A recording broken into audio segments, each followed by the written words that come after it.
사랑이 많으신 하나님 아버지, 바쁘고 분주한 삶 속에서도 주님을 사모하는 마음으로 이 자리에 나왔습니다. 주를 찾는 성도들을 기억하시옵시고 이 자리에 오셔서 우리 가운데 함께하여 주시옵소서. 주님의 말씀으로 은혜를 받기 원합니다. 하나님의 말씀을 듣고 또 배우고 익혀 주의 말씀대로 살아갈 수 있도록 우리에게 주의 성령을 부어주셔서 성령으로 인도하여 주시옵소서. 이 시간 함께 하실 것 믿사오며 예수님 이름으로 기도드립니다. 아멘.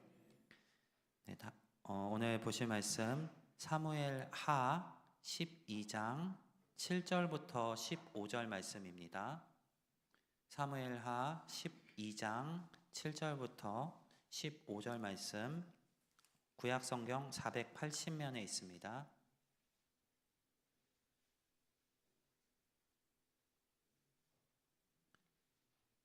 사무엘 하 12장 7절부터 15절 말씀 한 절씩 교독하도록 하겠습니다. 나단이 다윗에게 이르되 당신이 그 사람이라. 이스라엘의 하나님 여호와께서 이와 같이 이르시기를 내가 너를 이스라엘 왕으로 기름 붓기 위하여 너를 사울의 손에서 구원하고 내 주인의 집을 내게 주고 내 주인의 아이들을 내게 품두고 이스라엘과 유다 족속을 내게 맡겼느니라. 만일 그것이 부족하였을 것 같으면 내가 내게 이럭저것을 더 주었으리라. 그러한데 어찌하여 내가 여호와의 말씀을 업신여기고 나 보기에 악을 행하였느냐. 내가 칼로 햇사람 우리아를 치되 암몬 자손의 칼로 죽이고 그의 아내를 빼앗아 내 아내로 삼았도다. 이제 내가 나를 업신여기고 햇사람 우리아의 아내를 빼앗아 내 아내로 삼았은즉 칼이 내 집에서 영원토록 떠나지 아니하리라 하셨고, 여호와께서 또 이와 같이 이르시기를 보라 내가 너와 내 집에 재앙을 일으키고 내가 내 눈앞에서 내 아내를 빼앗아 내 이웃들에게 주리니 그 사람들이 내 아내들과 더불어 백주에 동침하리라. 미리 행하였으나 나는 온 이스라엘 앞에서 백주에 이 일을 행하리라 하셨나이다. 다윗이 나단에게 이르되 내가 여호와께 죄를 범하였노라 하매 나단이 다윗에게 말하되 여호와께서도 당신의 죄를 사하셨나니 당신이 죽지 아니하려니와 여호와의 원수가 크게 비방할 거리를 얻게 하였으니 당신이 낳은 아이가 반드시 죽으리이다 하고. 함께 보겠습니다. 나단이 자기 집으로 돌아가니라. 네, 여기까지만 볼게요. 네. 사람은 누구나 다 실수를 범하기 마련입니다. 그런데 그 실수를 안 하는 것도 중요하지만 실수를 범했을 때 대처하는 자세 또한 굉장히 중요합니다. 요즘 회사에서 내 하급자들에게 잘못을 지적하는 것을 굉장히 어려워하는 상급자들이 많다고 합니다. 옛날에는 윗사람이 말하면은 받아들이는 게 일반적이었는데 요즘은 받아들이기보다 나를 지적했다는 것으로 인해 화가 나고 분해하는 사람들이 많다고 합니다. 어찌 보면은 우리도 비슷한 모습을 가지고 있지는 않은가 하는 생각이 듭니다. 우리 역시 누군가 나의 잘못을 지적했을 때 그것이 합리적인 지적인가를 생각하기보다는 먼저 왜 나한테 이런 말을 하지? 하는 안 좋은 생각들이 먼저 들기 마련입니다. 교회 안에서도 마찬가지인 것 같습니다. 그래서 웬만하면은 교회에서 지적을 안 하는 게 좋긴 한데 교회에서도 우리에게 지적이 들려올 때가 많이 있습니다. 특별히 하나님의 말씀이 우리를 지적할 때가 많이 있습니다. 요즘 사회에서 상급자가 자신을 지적했을 때 안 좋은 태도를 보이는 그러한 세대의 모습이 하나님의 말씀을 받는 우리의 모습 가운데는 혹시 있지는 않은가 점검해 보기를 원합니다. 오늘 다윗 왕의 모습을 함께 살펴볼 건데 다윗의 모습을 보면서 하나님의 말씀이 우리의 죄를 드러냈을 때 우리가 하나님의 말씀에 어떻게 반응해야 할지 한번 고민해 보는 시간이 되기를 바랍니다. 다윗의 경우를 살펴보기 전에 먼저 사울의 경우를 살펴보려고 합니다. 우리 3주에 걸쳐서 사울과 다윗에 대해 살펴보고 있는데 제가 처음에 사울과 이야기를 하면서 2주 전에 사울의 잘못 두 가지를 말씀드렸던 큰 두 가지 사건이 있었습니다. 13장에 등장하는 블레셋과 전투를 앞두고 사무엘이 제사 지내러 오지 않자 사울이 그 제사를 지냈던 사건, 그게 첫 번째고, 15장에서 아말렉을 진멸하라는 하나님의 명령을 받고 그곳에 갔는데 하나님께서는 모든 것을 다 없애라고 명하셨지만 그곳에서 좋은 것들을 남기는 사울의 죄악된 모습을 살펴보았습니다. 사울이 이렇게 범죄했을 때 하나님께서는 사무엘 선지자를 통해서 사울에게 이 잘못을 지적하십니다. 그때 사울의 반응이 13장에서는 먼저는 상황을 탓합니다. 당신이 늦어서, 그리고 또 지금 백성들이 흩어지고 있어서 어쩔 수 없었습니다. 그리고 이어서 백성을 탓합니다. 백성이 흩어져 버리는 바람에. 사울은 지금 이 자신의 잘못을 다른 사람들 혹은 상황으로 돌리고 있는 모습을 볼 수 있습니다. 또 15장에서는 하나님께서 그것들을 다 진멸하라고 하지 않았냐라고 사무엘이 가서 이야기하자 사울이 목적을 속여서 자신을 의로운 것처럼 포장합니다. 이것들 남긴 거 하나님께 드리기 위함입니다 하고 자신의 의도를 거짓으로 포장하는 모습을 보여줍니다. 그리고 사무엘이 그럼에도 불구하고 잘못을 지적하자 또다시 백성을 탓하는 모습을 보여줍니다. 백성이 이것들을 남기자고 하여서 어쩔 수 없었습니다. 사울은 자신의 잘못을 지적하는 하나님의 선지자 앞에서 자신의 죄를 인정하기보다는 상황적인 것들을 탓하였고 혹은 주변의 다른 인물들을 탓하는 모습을 보여주었습니다. 자, 다윗의 모습은 어떠할까요? 우리 오늘 본문의 상황으로 들어가 보기 전에 먼저 앞선 12장 1절부터 6절까지 등장하는 상황을 먼저 이해해야 할 것입니다. 지금 다윗은 햇사람의 아내 우리아를 보고서 반했습니다. 이 우리아가 밖으로 전쟁을 하러 나간 중에 있는데 우리아의 아내를 보고 그에게 반해 그를 궁전으로 불러다가 관계를 맺게 됩니다. 아무도 모르게 끝날 수 있는 일이었는데 우리아의 아내가 임신을 하게 됩니다. 그래서 우리아의 아내가 다윗에게 이 일을 이야기하자 다윗은 먼저는 꾀를 내어서 이 상황을 모면하려고 합니다. 전쟁 중인 우리아를 불러들여서 아내와 동침하게 함으로 자신의 잘못을 덮으려고 한 것입니다. 하지만 우리아는 신실하게 내 동료들이 저 전쟁에 나가 싸우고 있는데 나 혼자만 이런 것들을 누릴 수 없다 하면서 그 상황들을 거부합니다. 우리아가 신실하게 나오자 결국에는 우리아를 죽도록 만드는 계략을 세웁니다. 우리아를 다시 전쟁터로 돌려보내며 편지를 하나 요압에게 붙이는데 요압에게 우리아를 선봉에 내세우고 또 적들이 쳐들어오면 뒤로 빠지라고, 그래서 우리아가 죽게 만들라고 명령합니다. 그리고 결국 우리아는 죽음을 맞이합니다. 다윗은 우리아가 죽은 이후에 장례를 마치고 우리아의 아내를 자신의 아내로 맞이하게 됩니다. 하나님께서는 나단을 보내셔서 다윗에게 이 잘못을 지적하시는데 그 지적하시는 방법이 굉장히 재미있습니다. 우리 오늘 읽은 12장 7절 앞에 등장하는 1절부터 6절에 나단이 한 가지 이야기를 왕에게 합니다.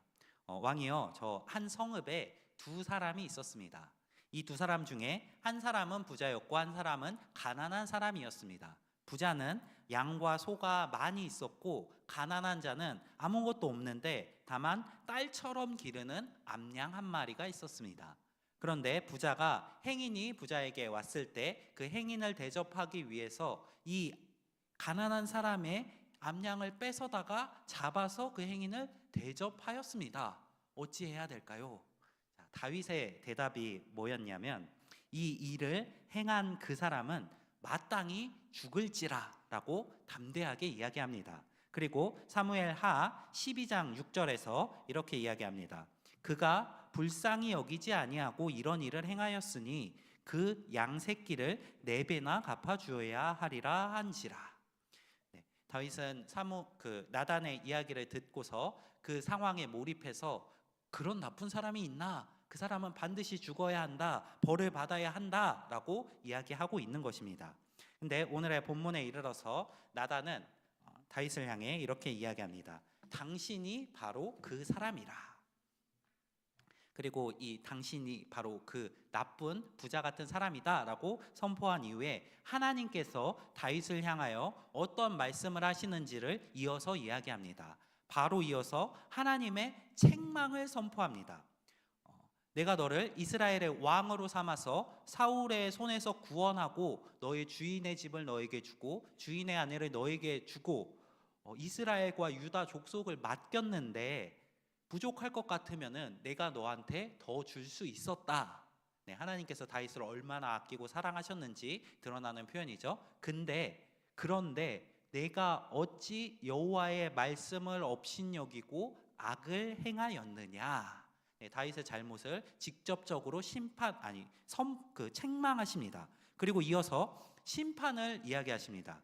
칼이 너의 집에서 영원히 떠나지 않을 것이다.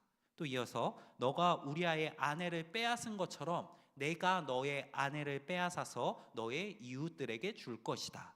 너는 몰래 아무에게도 모르게 몰래 은밀히 행하였지만 나는 백주의 이 일을 모든 백성이 다 알 수 있도록 행할 것이다 라고 무서운 책망과 선포가 내려집니다. 앞서 사무엘이 사울에게 가서 이야기했었던 책망보다 훨씬 더 강도 높은 책망이 지금 다윗에게 주어지고 있습니다. 사울에게는 어찌하여 그렇게 했습니까? 정도로 이야기했지만 지금 나단은 다윗에게 와서 다윗의 죄를 조목조목 이야기하면서 하나님께서 당신이 이런 죄를 범하였으니까 이렇게 심판하실 것입니다 하고 담대하게 선포를 하고 있습니다. 자, 이러한 책망을 직면했을 때, 또 심판에 대한 선포를 직면했을 때 다윗의 반응은 어떠했을까요? 우리 다윗의 경우를 생각하기 전에 일반적인 왕의 경우를 한번 생각해 보도록 하려고 합니다. 일반적인 왕에게 신하가 이렇게 말했다면 어떤 일들이 일어났을까요? 사람들은 자신의 자리가 높아질수록, 그리고 자신에게 조언하는 사람들의 자리가 낮아질수록 그 조언을 업신여기기 마련입니다. 지금 일반적으로 왕이 다른 사람의 조언을 받아들이는 것이 결코 쉽지 않습니다. 그래서 왕들 주변에 항상 간신들이 들끓기 마련이었습니다. 근데 지금 상황은 약간 특별한 것도 같습니다. 왕보다 높으신 하나님의 선지자가 오지 않았냐, 이런 생각을 하실 수도 있을 것 같은데, 실제 인간 역사에서 자신을 하나님의 대리자라고 주장했었던 교황들이 한 나라의 황제들에게 조언을 했을 때 일어나는 일들을 보면은 왕들이 사람들의 조언을 얼마나 안 받아들이는지를 알 수 있습니다. 교황이 와서 황제에게 이야기했을 때 황제는 처음에는 그 말들을 들어줍니다. 점점 황제의 권력이 세지자 이제 교황청의 말을 무시하기 시작합니다. 그것들이 신성 로마 제국의 역사 가운데 남아 있습니다. 또 우리 멀리 갈 필요도 없이 앞서 제가 설명드렸던 사울왕의 모습 가운데도 살펴볼 수 있습니다. 사무엘은 사울왕의 잘못을 지적하면서 하나님의 말씀을 이렇게 선포합니다. 왕이 자신을 스스로 낮게 여기실 때에 하나님께서 당신에게 기름을 부어서 가장 존귀한 자리에 놓지 않았냐? 그런데 왕이 이제 와서 하나님의 명령을 업신여기면 어찌 됨이냐? 왕들은 자신의 잘못들을 향한 조언을 받아들이지 않고 앞서 사울왕 역시 그 조언들을 받아들이지 않았습니다. 자, 다윗은 어떨까요? 다윗에게는 더욱더 심한 책망과 심판에 대한 선포가 주어졌습니다. 다윗의 잘못들을 지적하며 그 잘못으로 인해서 너에게 이러이러한 심판이 임할 것이다라는 하나님의 선포가 주어집니다. 너 잘못했다는 거 인정하면 안 그럴게라는 말조차 붙어 있지 않습니다. 하나님의 심판이 반드시 이루어진다는 나단 선지자의 엄포가 놓여 있습니다. 그 상황 속에서 다윗은 사무엘하 12장 13절에서 이렇게 바로 이야기합니다. 다윗이 나단에게 이르되 내가 여호와께 죄를 범하였노라. 그리고 이어서 나단이 다윗에게 말하되 여호와께서도 당신의 죄를 사하셨나니 당신이 죽지 아니하려니와. 하나님께서는 자신의 죄악을 바로 하나님의 말씀을 통해 인정하는 다윗의 모습을 보시고 다윗의 죄를 즉각적으로 사하여 주십니다. 우리가 죄를 드러나게 하는 하나님의 말씀을 직면했을 때 취해야 할 올바른 태도가 바로 이러한 모습일 것 같습니다. 하나님의 말씀은 우리의 죄악을 찌르는 역할을 합니다. 하나님의 말씀은 우리의 잘못된 것들을 너무나 명확하게 드러나게 해줍니다. 그러한 하나님의 말씀을 직면했을 때 우리는 때때로는 그 말씀을 무시하거나 외면할 때가 있지는 않으신가요? 오늘 다윗 왕이 나단의 이 말을 무시할 수 있는 권력이 없지 않았습니다. 그리고 나단의 이 선포를 거짓이라고 치부할 수 있는 능력이 없지 않았습니다. 그럼에도 불구하고 다윗은 나단의 지적을 통해 하나님의 지적을 느낀 것입니다. 그리고 자신보다 높고 위대하신 하나님의 이 지적에 즉각적으로 반응해서 자신의 잘못을 돌이키고 하나님 앞에 자신의 죄악을 인정하는 모습을 보였습니다. 우리 성도님들 역시 하나님의 말씀 앞에서 다윗의 이러한 모습을 본받으시기를 소망합니다. 우리가 하나님 앞에 그렇게 나아갔을 때 죄사함 받기 합당한 자처럼 살아갈 수 있을 것입니다. 근데 여기서 아직 한 가지 더 생각해 볼 문제가 남아 있습니다. 자, 다윗이 나단에게 자신이 여호와께 범죄하였다 인정했으면은 다윗에게 주어졌었던 그 심판에 대한 선포가 없던 일이 될까요? 우리 구약에 보면 선지자들이 하나님께서 이곳을 심판하실 것이다 라고 선포했음에도 불구하고 심판이 일어나지 않는 경우들을 볼 수 있습니다.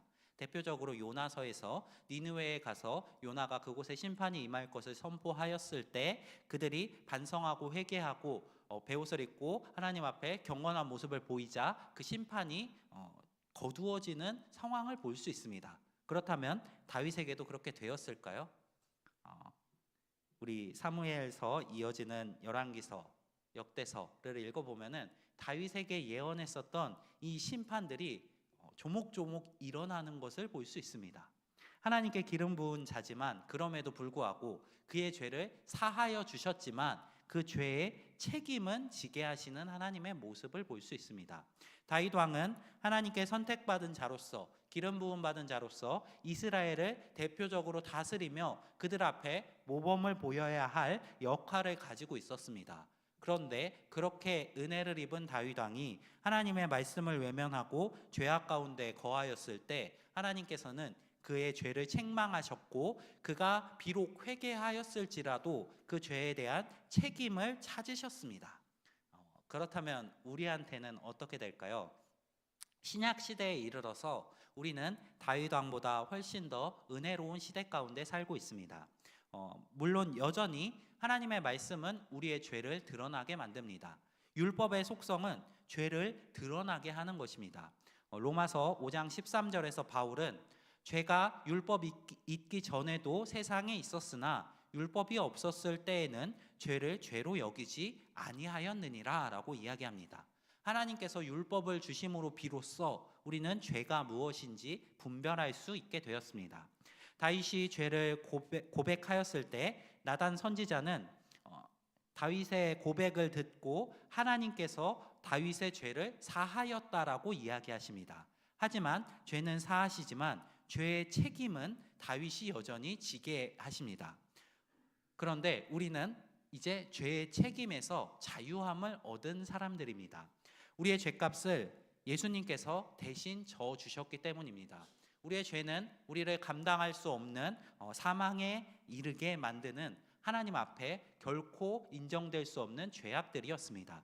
그런데 그 죄악들을 하나님께서 우리를 사랑하셔서 예수를 보내주심으로 예수를 통해 우리의 죄를 사하여 주시며 그 죄값을 친히 담당해 주십니다.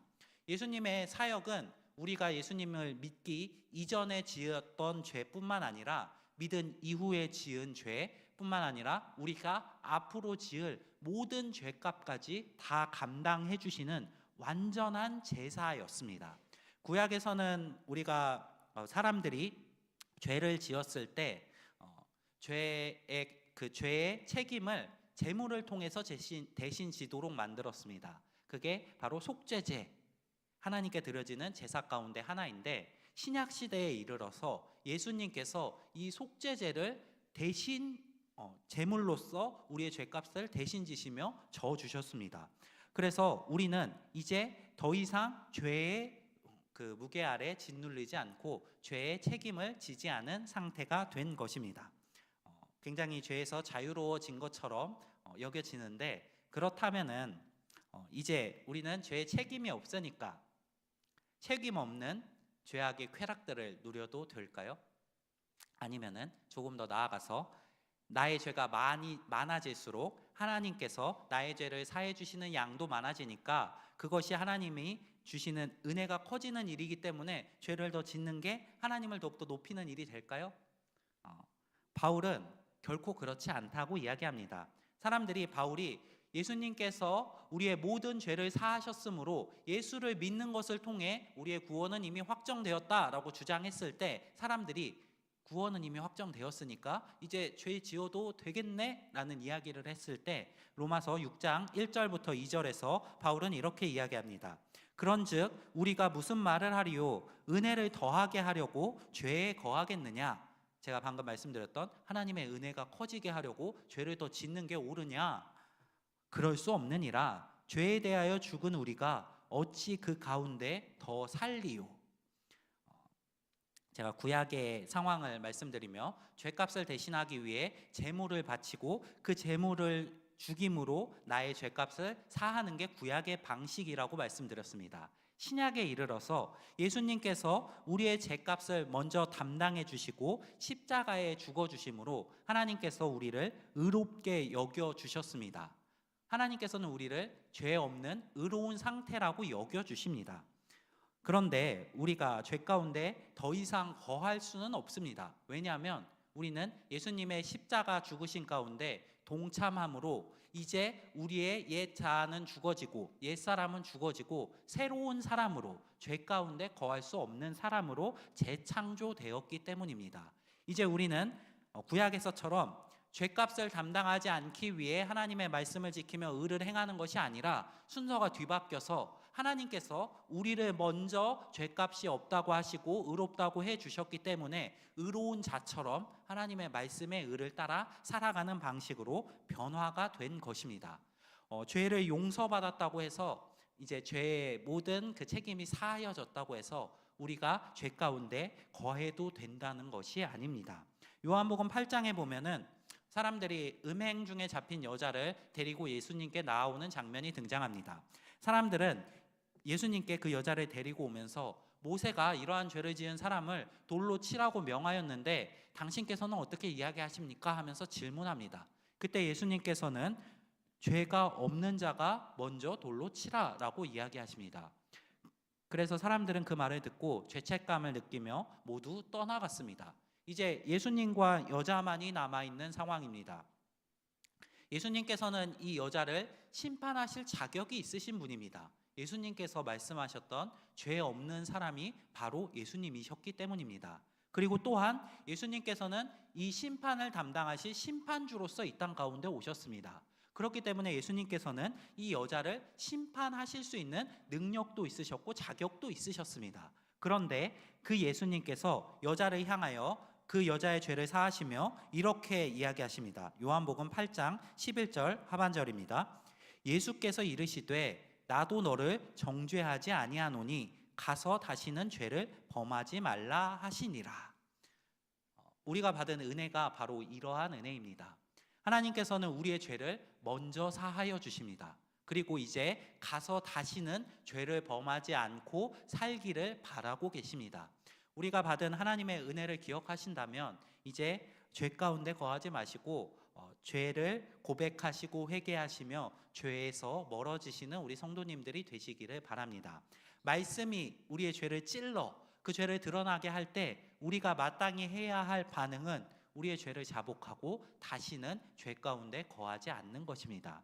주님께서 우리가 그렇게 살아갈 수 있도록 은혜로서 십자가에 달려 우리의 죄값을 대신해서 죽어주셨습니다. 주님의 은혜를 기억하시면서 이제 오늘 다윗 왕의 모습처럼 하나님 앞에 죄를 인정하고 그 죄에서 멀어지실 수 있는 우리 성도님들 한 분 한 분이 되시기를 소망합니다.